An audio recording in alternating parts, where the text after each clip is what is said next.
Hello, everyone, and welcome to the Master Championship coverage here up in Seattle. I'm your host, Brian Durkin. We got Robby Stewart versus Bobby Brake. Both Texas players know each other quite well. Traveled together one weekend and qualified at back-to-back AMCs Saturday and Sunday. So great job for them, and pretty rad they get to face each other in the finals. Robby Stewart playing a four-color dragon deck, no nature in sight for him. He calls it Birds of War. He's running 7 birds, topping off with Infernus the Awakened, and a serious Armored Dragon package, some tech choices for the weekend, General Sky Crusher and Shapeblaze the Corruptor. Bobby playing an interesting Lightwater Darkness control deck, not your typical LWD Tritonus, but he calls it Leviathan Control. He's running King Coral and Wave Lancer to get a little bounce going on, helping with some of those cheaper drops. If they start to swarm the board, and it's a good answer to keep our walls. So might be why Bobby got here. Not a shocker these guys went resource. Given the curves of their deck and the matchup, that's usually how that will turn out without birds. Taking a little bit of time to resource that Lyra on turn 3, but not taking long at all to mesmerize Robby.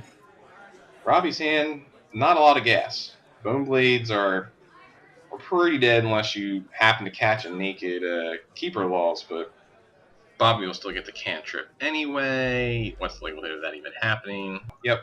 I really like pulling Lyra there. He's the most dangerous card for Bobby. You can lock down a defensive guy or a blocker, and he's double breaker. Hyperspeed can get out of control too, but without any other armor dragons in sight, Bobby should be okay. So Bobby really weighing his options here. You saw a Bone Blaze go in the row, so there's a mystery card in Robby's hand, but I think he's trying to decide what's going to happen over the course of the next mid-range turns. Grip of Despair goes down. Curious if there was a 4-cost card that he might want to play that turn and save that. Because he knew Hyperspeed was probably going to come out on 5, so he was thinking maybe I'll grip it on 5, but instead he's going to play Neptus. I like that. It represents some kind of threat. It's going to be a difficult card for Dragons to deal with. Going to do little cute things to kill that guy. And if Hyperspeed wants to come in, fine. He'll just trade and he'll draw a card by breaking a shield. Robby just plays resource and passes. Bobby, resources. Thinking. And he's going to pay 4. I wonder if it was the 4 drop he was thinking about before, Crystal Memory. That's a good one. Interesting to see what Bobby gets here at this Crystal Memory. A lot of options for him. Given the pace of the game, Bobby has got plenty of time to get to 9 or 10. So Andromeda and Tritonus are very legitimate options. Robby is not bringing some serious beats. Robby also skipped on turn 6. He might be holding some later drops that could be worth plucking out of his hands, or maybe he got another Mesmerize. Don't really know. Robby draws for turn, trying to figure out what he may or may not resource here. Robby reconsidering. Puts down the Storm Spark and passes. So for Bobby's turn, he's going to play a Piercing Judgment as a resource and Mesmerize Robby. He now has 2 new cards we know about, Awakened and Shadeblaze. He has 7 resources, so interesting choice. Bobby's going to take the Shadeblaze, makes sense. He would come out this turn. Hyperspeed's out, he would be fast attacking, so that makes sense. Furnace might be a worse card for him, but that at least gets rid of a threat now. They both go pass on their resources. And Robby drew a Storm Spark, kind of interesting. Chooses not to resource it and passes. Don't know if I necessarily agree with that. I think Robby needs to be beat down and play Infernus. So Bobby, for his turn, will play Crystal Memory. Robby putting his hand forward, looking at the discard pile, putting it back, but I think we all know what's going to happen. It sucks to know your mind got attacked and what you lost. Yep, there's the third Mesmerize.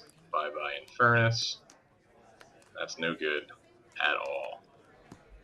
So if it's any consolation to Robby, at least all the Mesmerizes and Crystal Memories are gone. Oh, then he did hit General Sky Crusher off the top. It's pretty solid. He's holding on to that Storm Spark. So he has an answer to Kineptus now. Bobby's turn. He's tapping a lot. Andromeda. Look out, buddy. I got 7 shields. You only got 5. Terrapin off the top at least slays Andromeda right away, but the damage is done. It's the kind of card that control decks always love. You're going to get a plus regardless. And KOL hits the board. Got a little can't be targeted by opponents hexproof action going on. But luckily for Robby's sake, he has that third Storm Spark, which is coming down right now. Tap, tap. Thanks for General Sky Crusher. Gobble, gobble. Eat your team. Peace out. Robby's looking pretty nice, but I think Bobby kind of actually wanted that to happen. The Storm Spark get really dangerous later, and playing KOL at least forced it to happen and used the draw card. Aqua Strider, hoping to slow things down a bit. Robby readying his resources. Another Hyperspeed hits the table.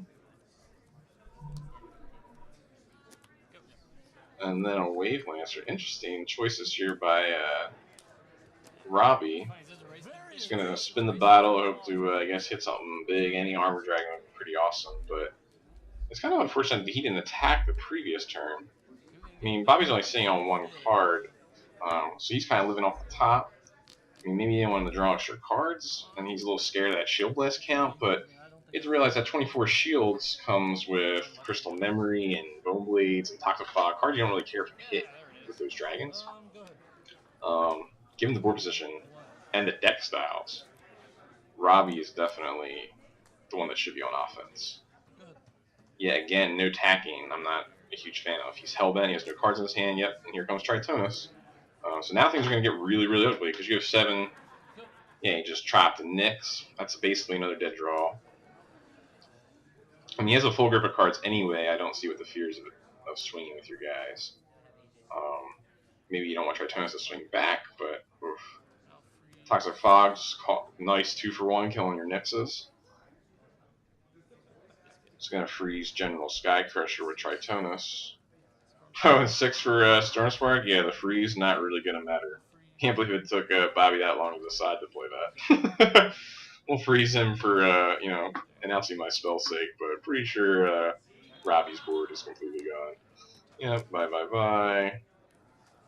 Let him keep the 1 Hyperspeed. That was interesting. And Robby just scoops him up. Yeah, I mean, at that point, Robby probably can't win, but if I'm Bobby, I definitely kill the Hyperspeed if possible. Yeah, because, I mean, you Toxic Fog, so you definitely can. That definitely seems like a mistake. Because you don't know, if you hit some Armor Dragon off the top, like, things could get wacky. That's how you're going to lose. Tritonus can ice the field, but not fast attack out of hand. Assuming there was a way for Bobby to actually lose that game anyway. But here we are in game 2. Robby chooses to go first. Not surprised. He's definitely the aggressor. We got a tapped resource. Going back and forth. No turn 2 bird for Robby.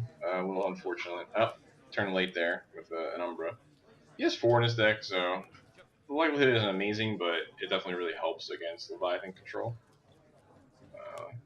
Plays an Infernus' resource. Drops a Herald and attacks with Umbra. I really like that attack a lot.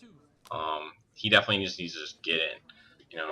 Bobby has a lot of ways to get card advantage. Late game, he's not going to beat multiple Andromedas and Tritonus. He's going to have to win before those turns. Fumes, very nice. Pulls the Andromeda that Herald possibly could have snuck into play. I really love that Fumes play. Given by how many cards Robby has in his hand, that even if he dropped a Lyra, he would have been hellbent, had no cards left, and he wasn't going to get off the combo. So just Herald comes in for shield. Still no shield blasts for Bobby, but I think he's sitting pretty good. Spinning the bottle here. Probably trying to end the game now. If Tritonus just call himself a champion, that would be pretty nice, right? But if I'm Robby, I'm a little worried. I only have 1 card. It clearly wasn't a Lyra.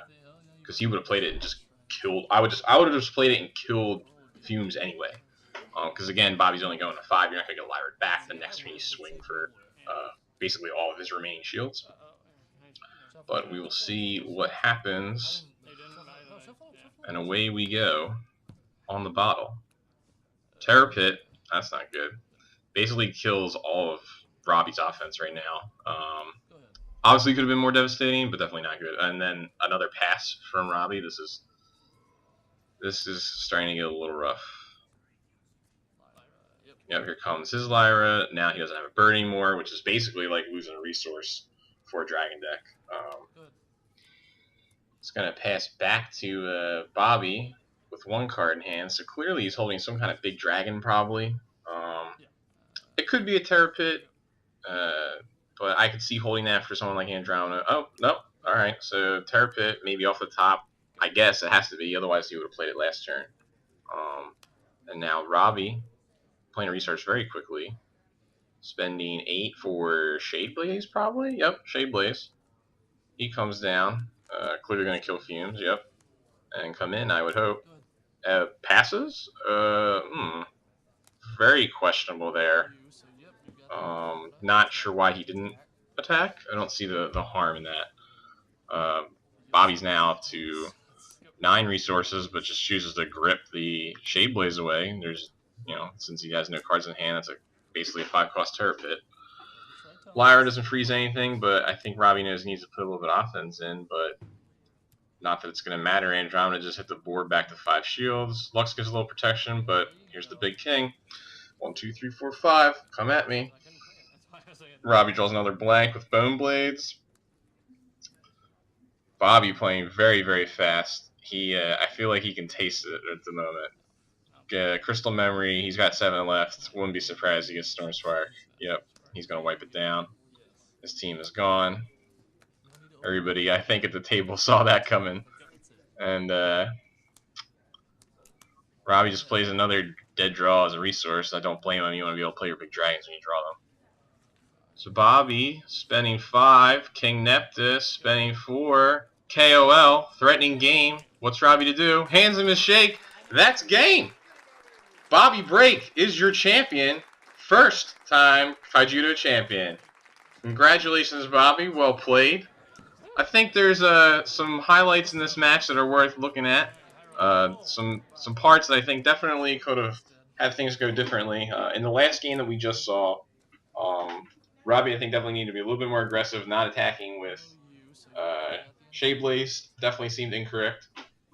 If he actually drew the Terra Pit off the top, the turn that he Terra Pit Lyra, I don't even know if I agree with that. Because Lyra's really not that scary. Like, if you were holding Shade Blaze, you just resource that, kill the Fumes, come in for 2. Now, assuming you dodge a Shield Blast, you get some luck on your side, right? He has 1 shield left, and you're facing down a Lyra who can't kill your Shade Blaze. So let's step back a game and highlight some things I think Robby should have done differently in Game 1. There was a point in the middle of the game where Hyperspeed was facing off against King Neptus. Robby drew a Storm Spark for this turn, I believe, or maybe the Infernus, and decides to pass. He was on 8 resources, and I think this is incorrect. Maybe he assumed he wasn't going to get mesmerized. You could wait another turn. There is only 1 mesmerize left in Bobby's deck, but I don't think the Storm Spark is that important to hold on to. I understand it's the last one in his deck, but it gives Bobby a chance to rip it out of his hand, and I think it really costs him there, especially since he has Hyperspeed. Resourcing and then playing the Infernus is very, very, very aggressive play. And I think it's the type of play that he has to make. In that particular game state, and even this particular matchup, Robby should be the beatdown. And playing a fast attack Infernus is how you're going to get there, is how you're going to beat Bobby before he inevitably took control of that game. Anything could have happened. He could have hit a Shield Blast or what have you, but I still think that's the line he has to take. In either case, Robby could have done something different, but Bobby's still the first champion. He played very well, had a great deck. I'm your host, Brian Durkin. Thanks for watching.